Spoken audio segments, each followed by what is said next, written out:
And I much prefer getting an open cable tray such as this because a cable raceway is going to be enclosed and your power adapters get really hot, as well as your electrical power surge suppressors. And the great thing about this design is you can snake in the cables from anywhere. Okay, let's take a look at what else comes in the package. So it does come with the screws you're going to need as well as the washers. And then they give you 4 sets of Velcro strips, which is really great. One of the cool things about this cable tray is that you can install an electrical surge suppressor, which is this one, to the bottom here. And that's going to give you access to the electrical outlets in case you want to plug in anything else. If you were to put it on here, you're not going to be able to reach in the back when you really need it. So I recommend putting your surge suppressor in the bottom, just like this, and you'll be good to go. In this area here is where you can run all your wires and put your power adapters, such as for your MacBook Pro and so on. The Scandinavian hub cable tray is gonna really help me out. So let's take a look at that now. Okay, so this is one area of my house. It's always a wiring mess. As you can see here, this is where usually we charge our laptops and other devices. Just look at the floor.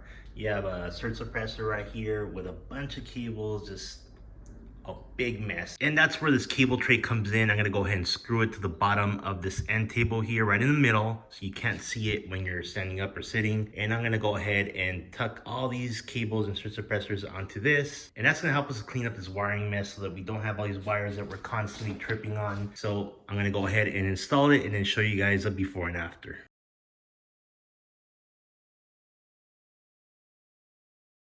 Alright guys, so here is the cable tray installed in the bottom of the end table. So you can see this is the area that you can reach over on top and put your power adapters and so on. This end over here is covered. So I only ended up putting 4 screws. They do recommend that you put all 9, but I think I'm not going to be putting anything too heavy here, so this should be good enough. So I'm going to go ahead and do some cable management now and show you guys the result. Alright, and here's the result of using the cable tray under this end table here. As you can see, the wiring mess that was on the floor here is all gone.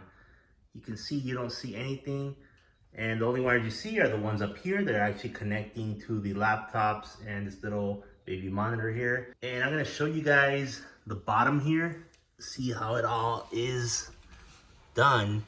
So as you can see, the cable tray was mounted here to the bottom in such a way that you can't see it from the front. And as you can see here, the cable tray is pretty sturdy. It's holding 2 MacBook Pro power adapters with no problem. And what I like about this cable tray is you can just kind of tuck stuff away because